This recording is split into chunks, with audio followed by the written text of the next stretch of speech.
Bonjour, est-ce que tu peux te présenter? Ouais, donc moi, mon nom de famille c'est Bernard, prénom c'est Kevin, j'ai 40 ans, je suis père de 3 enfants, et je suis marié. Ça fait longtemps que tu es dans les pompiers? Alors j'ai fait 10 ans comme volontaire et ici maintenant je rentre dans ma 6e année de professionnel. Sur quelle zone? La zone du Hainaut-Centre, D'accord. caserne Hermance. Qu'est-ce qui t'a donné envie de devenir pompier? C'est pas une personne physique, c'est la vie en fait.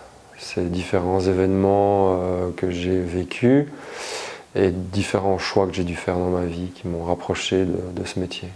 Qu'est-ce qui t'a le plus surpris quand tu es devenu pompier par rapport à l'image que tu en avais avant, par exemple? C'est un peu comme pour tout en fait. Quand on prend une assurance ou autre chose, on nous montre les bons côtés, mais les mauvais côtés, on ne nous les montre pas en fait. Comme C'est quoi? très rare.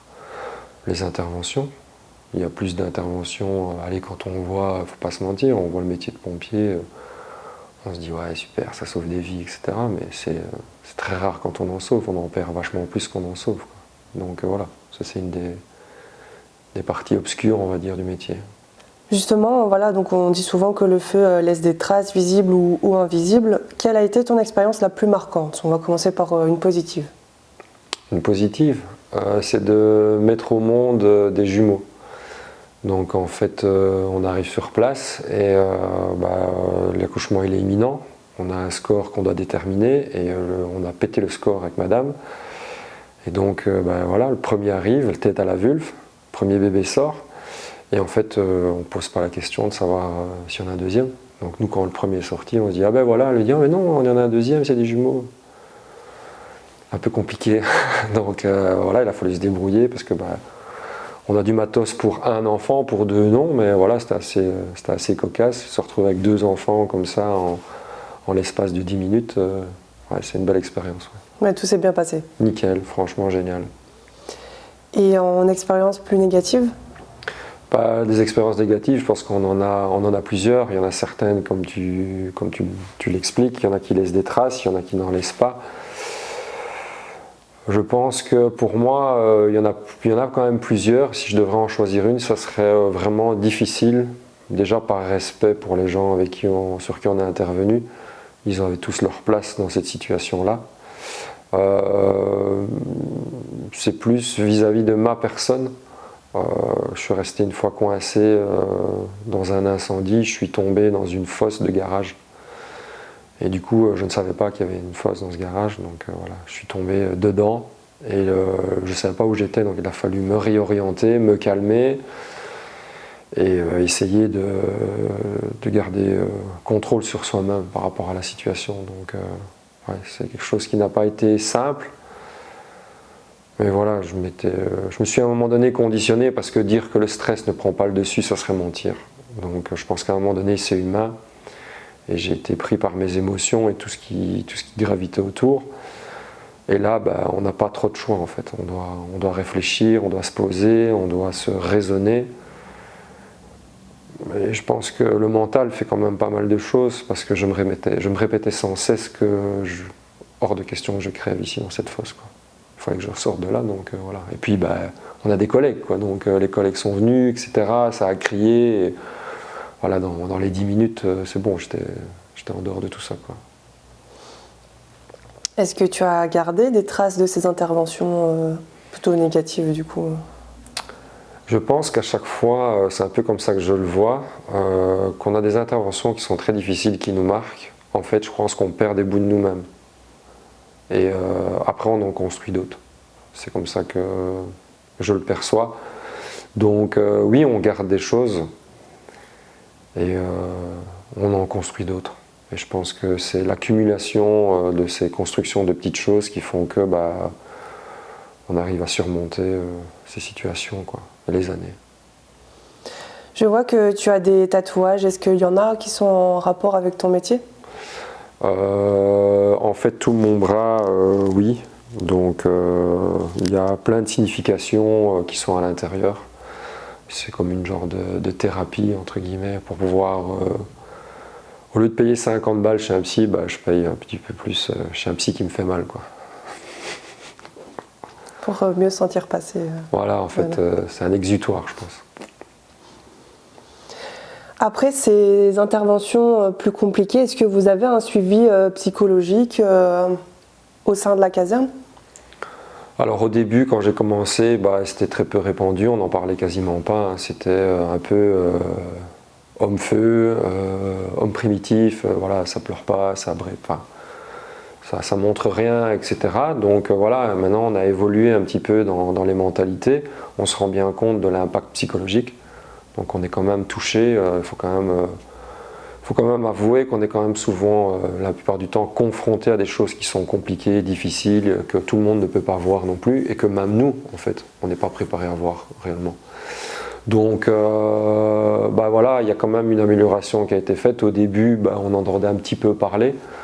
Moi, je me souvenais déjà de l'API, donc il y a plusieurs années. Ici, maintenant, c'est de plus en plus présent. Donc on va dire que c'est une sensibilisation qui a été apportée, entre guillemets, aux intervenants qui est là et on est sensibilisé. Ouais. Donc vous savez quand vous rentrez que vous avez quelqu'un qui vous pouvez en discuter si ça devient compliqué. On le sait très clairement, ouais. Ça c'est sûr et certain. On sait qu'il y a des organismes qui sont là pour nous. Est-ce que c'est déjà suffisant comme ça ou est-ce qu'on pourrait encore apporter quelque chose en plus à ce niveau-là? Je pense que c'est personnel en fait. Il y a des gens qui vont passer au travers, il y a des gens qui passeront pas et en fait je pense que tout dépend vraiment de la situation. Donc pendant des années on peut vivre plein de choses et ça fonctionne et puis il y a une inter qui fait que et voilà, on pète un câble. Je pense que la première chose, c'est la connaissance de soi-même. Savoir si on ressent le besoin ou pas, s'identifier un petit peu, s'analyser, se dire, tiens, voilà, là, je ne réagis pas comme d'habitude, en fait. Je suis plus irrité, je suis plus en colère, ou il y a des choses que je ne comprends pas à l'intérieur de moi. Être à l'écoute de soi-même également, et de se dire, tiens, il y a quelque chose qui cloche. Et puis là, voilà, c'est un cheminement, c'est de se dire, est-ce que je peux le gérer tout seul ? Est-ce que je peux le gérer avec mes proches, sans trop les éclabousser? Parce qu'eux n'ont pas choisi ce métier, nous oui.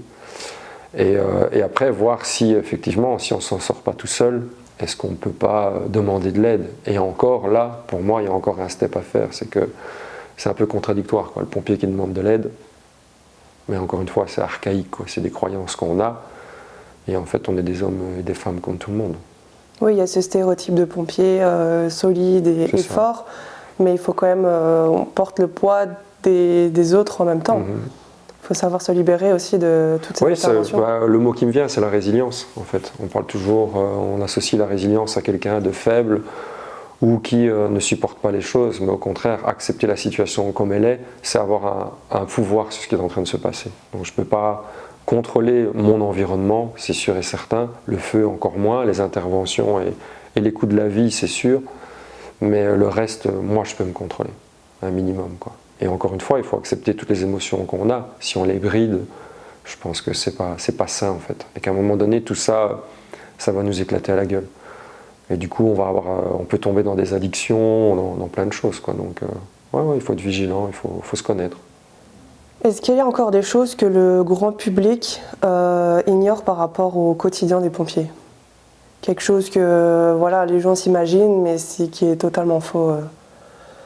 Qu'on n'intervient que pour des chats dans des arbres ou des choses comme ça. Non, après, voilà, je pense que c'est un peu normal que les gens ne connaissent pas. Si on ne s'intéresse pas, on ne sait pas ce qu'on fait. Et alors aussi, il y a aussi les médias. Donc l'information des médias, elle n'est pas toujours objective. Elle est quelquefois centrée pour ce qu'ils veulent bien montrer de la sensation et autres. Et effectivement, il y a des choses auxquelles le public n'est pas au courant, parce qu'ils sont manipulés tout simplement aussi. Les conditions changent, le matériel aussi. Comment vois-tu l'évolution du métier dans les années à venir? Est-ce qu'il y a des choses qui pourraient déjà être améliorées ou par rapport que ce soit aux conditions physiques ou mentales aussi, voilà, on parlait de l'appui psychologique juste avant, mais est-ce que niveau matériel aussi, est-ce que tout est ok pour toi en ce moment? Je pense que de toute façon, notre métier, il évolue en fonction des matériaux. Il faut savoir que par exemple, si on prend ne fût-ce qu'un incendie il y a 10 ans et un incendie maintenant, il est complètement différent, quoi. Il y a des années d'ici, déjà le système de rappel était beaucoup plus lent. Donc quand on arrivait, la maison était soit embrasée complètement, Ici maintenant, vu que le système de rappel il est déjà plus rapide et qu'on est un peu plus rapide également, on va dire en caserne, ben, en fait on arrive dans des périodes de feu qui sont des périodes où les événements de feu sont différents, quoi. On peut avoir comment expliquer ça? Des ambiances qui sont beaucoup plus toxiques, voire beaucoup plus dangereuses, où les phénomènes peuvent apparaître plus possible. Donc je pense que voilà, le fait de nous également en parler dans nos boulots, etc., ça sensibilise nos hiérarchies. Et nos hiérarchies doivent se positionner en se disant, ben tiens, ben voilà, les matériaux ont changé, donc les équipements doivent changer également. Donc évoluer, ça évolue.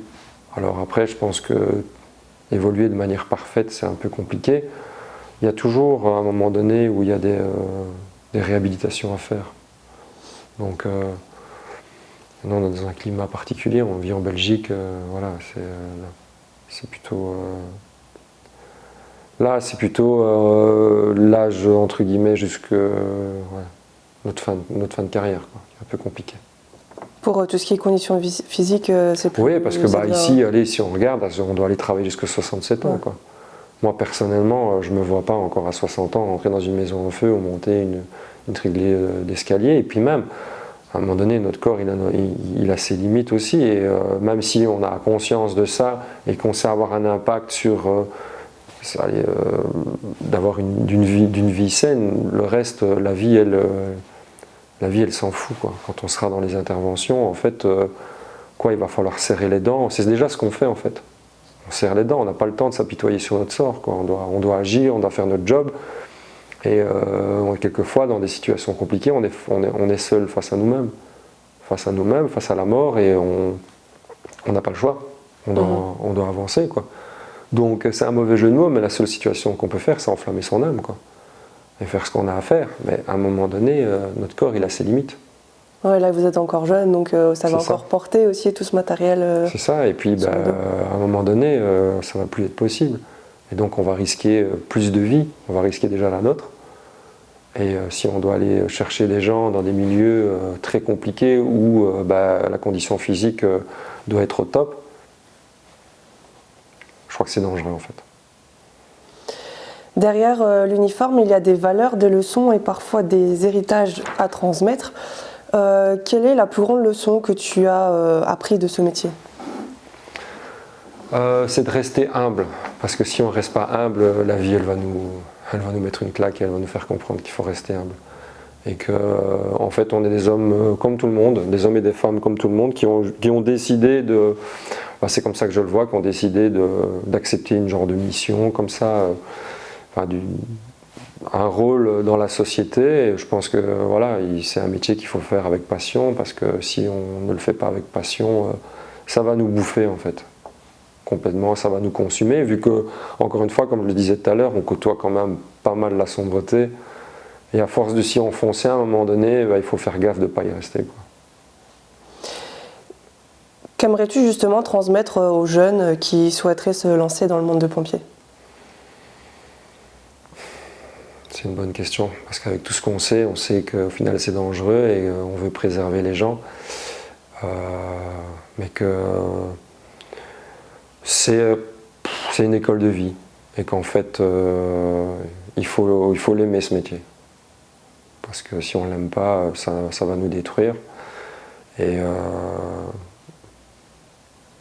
qu'il faut vraiment le faire avec altruisme, sans attendre de reconnaissance en fait. C'est pas ça du tout. La reconnaissance, quand on fait un métier comme ça pour avoir une reconnaissance, pour moi c'est mort en fait. Oui, et puis vous êtes souvent au milieu de l'intervention, donc vous n'avez pas forcément de suivi par après, avec les patients et tout ça. Donc non, pas du tout. Côté... Et c'est une barrière qu'il ne faut pas franchir. Honnêtement, pour l'avoir franchi une fois, j'ai compris tout de suite. C'est pour ça que je disais de rester humble. Parce qu'en fait, quand à un moment donné on se renseigne, on prend une claque, parce que les actes qu'on fait, ils sont primaires. Et on sauve quelquefois des vies physiques, mais mentales, après, Si tu n'avais pas été pompier, quel autre métier aurais-tu fait ? Ouf. En fait, j'en ai fait plusieurs avant. qui m'ont permis justement d'être là où je suis aujourd'hui. Donc à l'heure d'aujourd'hui, je ne me verrais pas faire autre chose. C'est plus une passion qu'un métier. Oui, c'est vraiment ça en fait. Quand je me lève, j'ai pas l'impression que je vais bosser, quoi. Je fais quelque chose, enfin je sais pas moi, aider entre guillemets, parce qu'on les aide pas toujours, mais aider les gens, protéger des biens, veiller à l'environnement et ce genre de choses. Bah, je trouve que c'est un métier, après tout le monde peut dire que son métier c'est le meilleur du monde. Voilà, mais se lever et faire ça, c'est pas un métier, quoi. Pour moi c'est pas un métier, c'est une passion, quoi. Si tu devais résumer ton parcours en une phrase ou un mot, ça serait lequel?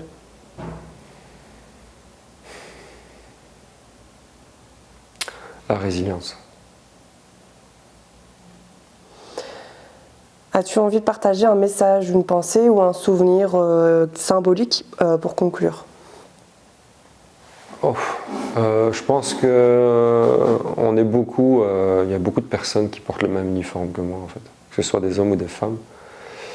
Et déjà moi je voudrais les remercier entre guillemets parce que on a besoin de merci de personne, c'est sûr et certain, parce qu'on fait ça parce qu'on aime bien ça.